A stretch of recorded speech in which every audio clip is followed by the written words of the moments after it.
The telegram arrived at the Foreign Office in London at 11:47 a.m. on July 19, 1940.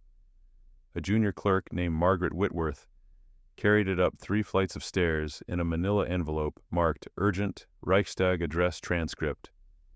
Inside were 12 pages, freshly translated from German, containing what Adolf Hitler called his final appeal to reason.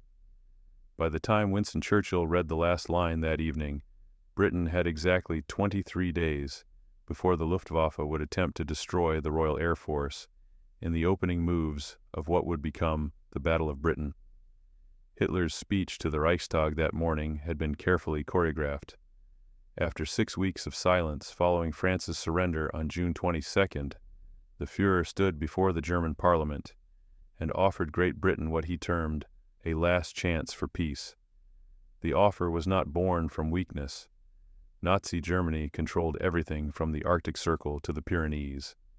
The Wehrmacht had crushed Poland in 27 days, Denmark in 6 hours, Norway in 2 months, and France, the nation that had fought Germany to a standstill for 4 years in the previous war, in just 6 weeks. Standing armies that had taken decades to build had been swept aside. Britain stood alone, separated from the German war machine by just 21 miles of water at the narrowest point of the Dover Strait. The path to this moment had been set in motion not in 1940, but in the final days of May. On May 10th, the same day German forces launched Fall Gelb, their assault on France and the Low Countries, Winston Spencer Churchill had replaced Neville Chamberlain as Prime Minister of Great Britain. Churchill was 65 years old, a political survivor who had spent the 1930s warning about German rearmament while his own Conservative Party sidelined him. His appointment came at Britain's darkest hour. Within 2 weeks, the British Expeditionary Force would be trapped at Dunkirk. Within 5 weeks, France would seek an armistice. Churchill's war cabinet included Lord Halifax, the Foreign Secretary, who believed that negotiating with Hitler was not only possible, but necessary for Britain's survival. What Hitler actually said in that Reichstag address revealed the fundamental miscalculation that would define the next 5 years of war.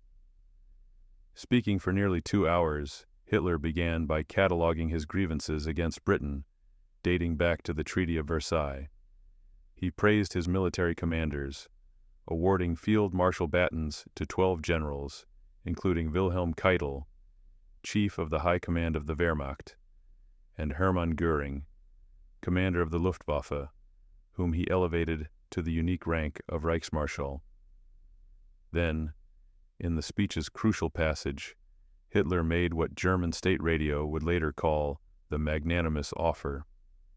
In this hour, Hitler declared, I feel it to be my duty before my own conscience to appeal once more to reason and common sense in Great Britain.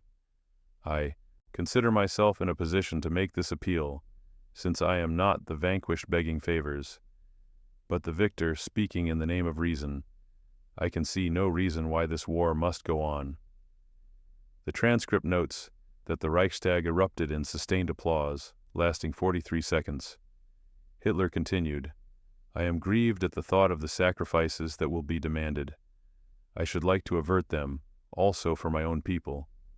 I know that millions of German men, young and old alike, are burning with desire to settle accounts with the enemy who for the second time has declared war upon us. But I also know that at home there are many women and mothers who, while ready to sacrifice all they possess in life, yet are bound to it by their heartstrings. The offer contained no specific terms. Hitler did not propose a formal treaty, nor did he outline what peace would mean for Britain's empire, its navy, or its sovereignty. The speech was deliberately vague, a rhetorical construction designed to place the moral burden of continuing the war on Churchill. German Foreign Minister Joachim von Ribbentrop had advised Hitler that the British government might fracture under pressure, that the peace faction around Lord Halifax might force Churchill to negotiate. This was not an unreasonable calculation. Throughout late May and into June, Halifax had indeed argued in war cabinet meetings that Britain should at least explore what terms might be available. Churchill had resisted, but barely. The vote to continue fighting had not been unanimous. What Hitler fundamentally misunderstood was not British military capacity. German intelligence had accurate assessments of RAF strength and Royal Navy dispositions, but British political psychology in the summer of 1940. The Norway campaign had destroyed Chamberlain's government precisely because it had revealed the bankruptcy of appeasement. The evacuation of Dunkirk, completed on June 4th, had been a military defeat, but had become in British public consciousness something else entirely, proof that Britain would extract its soldiers from disaster and fight on. Churchill's speeches to Parliament and the nation had reframed the narrative.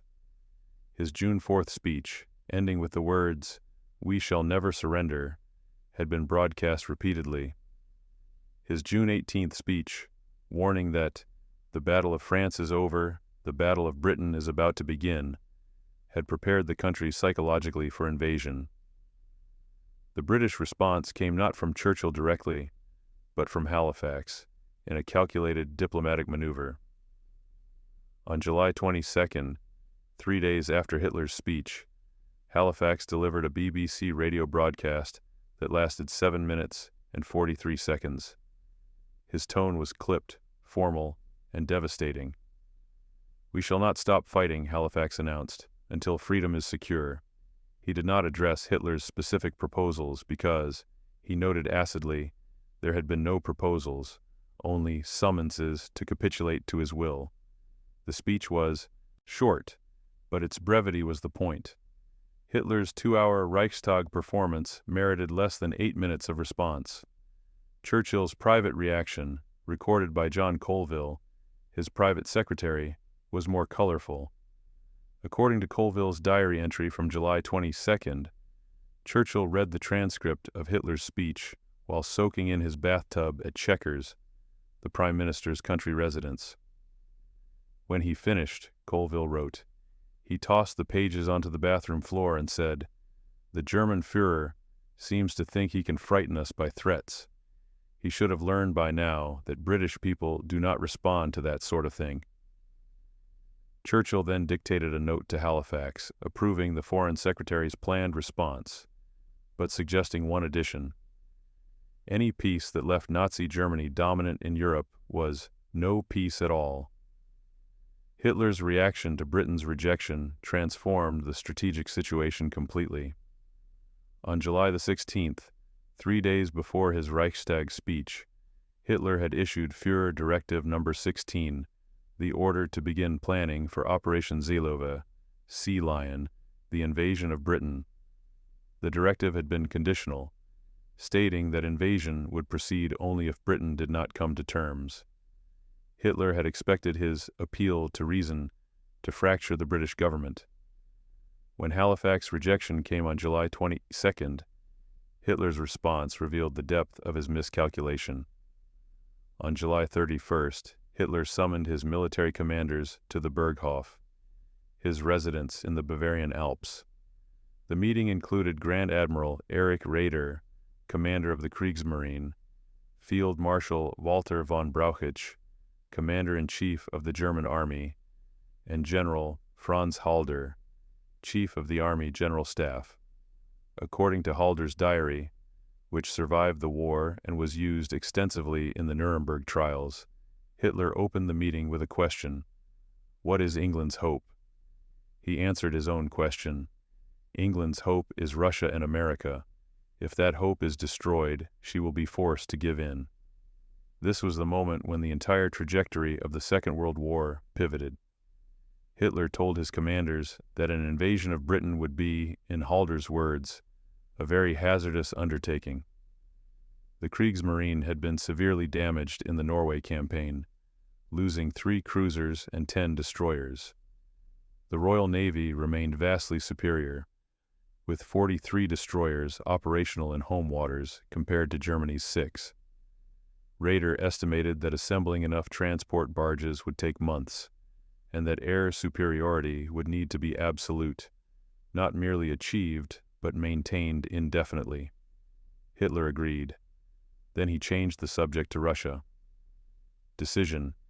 In the course of this contest, Russia must be dealt with.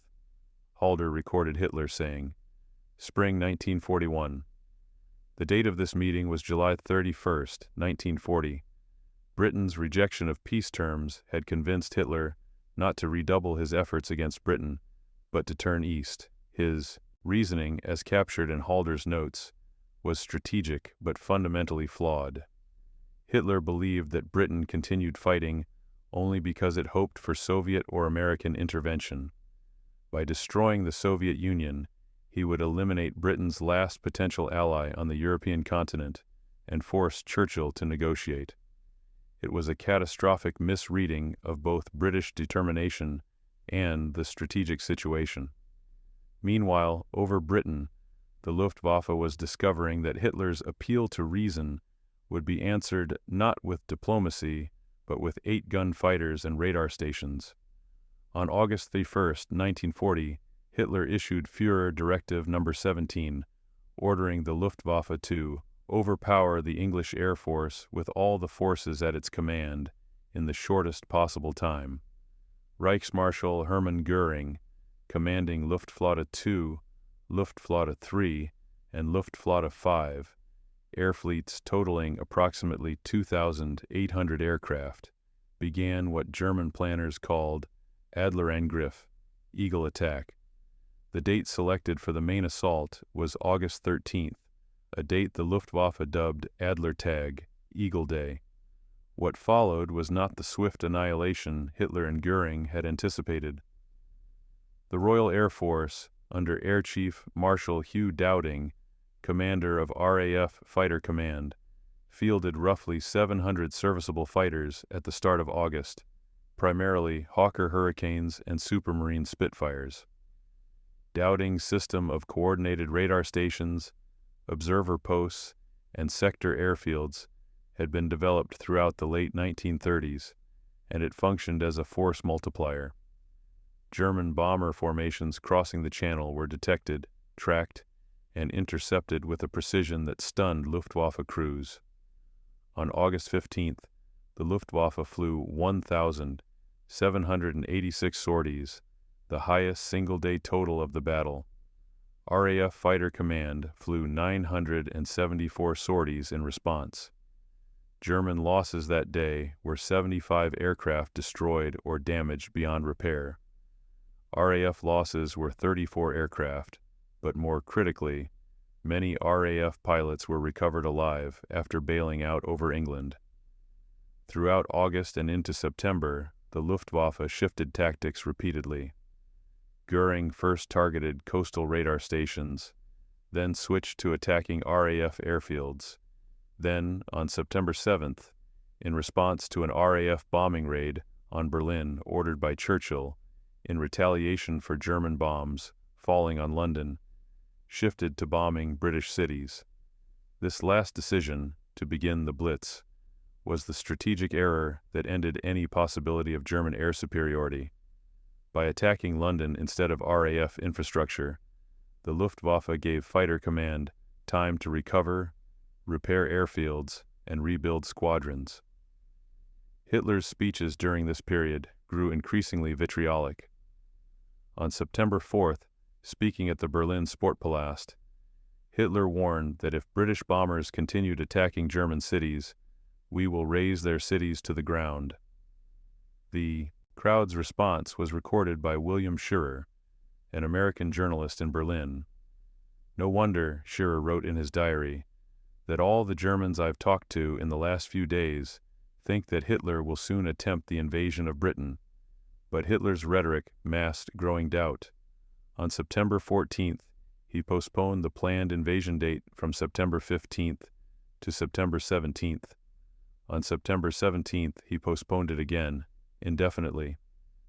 The Luftwaffe had not achieved air superiority. Operation Sea Lion was effectively cancelled, though the formal order to disperse the invasion barges would not come until October 12th. The human cost of Hitler's decision to reject negotiation and pursue air supremacy was measured in thousands of lives. Between July 10th and October 31st, 1940, the official dates of the Battle of Britain, the RAF lost 1,744 aircrew killed, missing, or captured. The Luftwaffe lost 2,698 aircrew. British civilian casualties during the same period, primarily from the Blitz, exceeded 13,000 killed. These were the immediate consequences of Churchill's refusal and Hitler's response. But the aftermath extended far beyond the autumn of 1940. On December 18, 1940, Hitler signed Führer Directive No. 21, the order for Operation Barbarossa, the invasion of the Soviet Union. The date set for the attack was May 15, 1941, though it would later be pushed to June 22 due to the need to secure Germany's southern flank in Yugoslavia and Greece. Hitler's directive stated explicitly, the German Wehrmacht must be prepared to crush Soviet Russia in a quick campaign even before the conclusion of the war against England. The strategic situation Hitler faced in June 1941 was fundamentally different from what it would have been had Britain made peace in July 1940. The RAF and Royal Navy remained intact. British forces were tying down German and Italian divisions in North Africa. British bombers, though not yet capable of strategic destruction, were forcing Germany to maintain extensive air defense networks in the West. Most critically, Britain provided a staging ground for American aid under the Lend-Lease program, signed into law by President Franklin D. Roosevelt on March 11, 1941. Hitler would invade Russia while fighting a two-front war, precisely the strategic nightmare that had destroyed Imperial Germany in 1918. The individuals who shaped this moment met varied fates. Winston Churchill remained Prime Minister until July 1945, leading Britain through victory in Europe before being unexpectedly defeated in the general election 2 months after VE Day. He would return as Prime Minister from 1951 to 1955 and die in 1965, age 90, having lived to see Britain diminished as a global power, but having ensured its survival as a free nation. Lord Halifax, the Foreign Secretary who delivered Britain's rejection of Hitler's peace offer, was appointed British Ambassador to the United States in December 1940, a lateral move that removed him from the War Cabinet. He served in Washington until 1946 and died in 1959. Adolf Hitler never again offered Britain peace terms. His public statements about Britain after July 1940 fluctuated between grudging respect for British stubbornness and rage at what he saw as irrational continuation of a lost cause.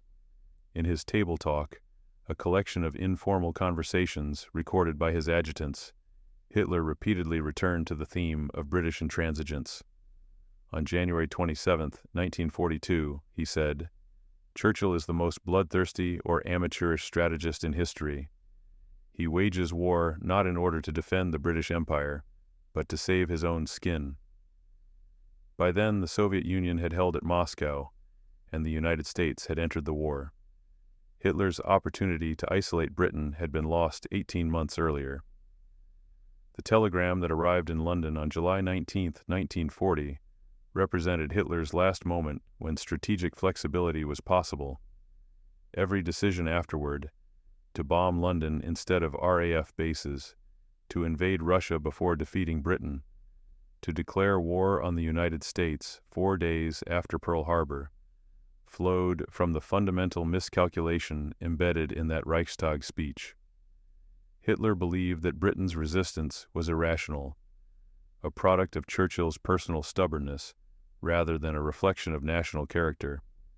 He believed that demonstrating overwhelming military power would force capitulation, when in fact it stiffened resolve. He believed that Britain fought on because of hope for Soviet or American intervention, when in fact Britain fought on because surrender was psychologically impossible after Dunkirk. The archives of the Imperial War Museum in London hold a copy of the original German transcript of Hitler's July 19th speech, annotated in pencil by an unnamed Foreign Office translator. In the margin next to Hitler's phrase, "appeal to reason," Someone has written 2 words, too late. Whether this was written on July 19th or added later is unknown, but the assessment was accurate. By the summer of 1940, the war had already become total. Hitler's appeal to reason was an appeal to a world that no longer existed, a world where nations could be threatened into submission, and where military victory automatically translated into political settlement. Churchill understood what Hitler did not, that some conflicts cannot be negotiated, only endured and won. The choice made in July 1940 determined that the Second World War would not end with Nazi Germany dominant over Europe, Britain reduced to a subordinate power, and millions of people living under totalitarian rule. Instead, it ensured that the war would continue for 5 more years, cost tens of millions more lives, and end with Nazi Germany's complete destruction. Whether this outcome was inevitable or whether different decisions at different moments might have produced different results remains a question for historians. What is certain is that the words exchanged between Berlin and London in July 1940, Hitler's offer and Churchill's refusal, set in motion a sequence of events that neither man fully controlled. Hitler had offered peace from a position of strength. Churchill had refused from a position of apparent weakness. In the end, it was Hitler's peace offer, not Churchill's refusal, that proved to be the strategic blunder. The war would continue. Britain would survive the summer, and everything else that followed — Barbarossa, Pearl Harbor, Stalingrad, Normandy, Berlin — became possible because in July 1940, a telegram was read and rejected.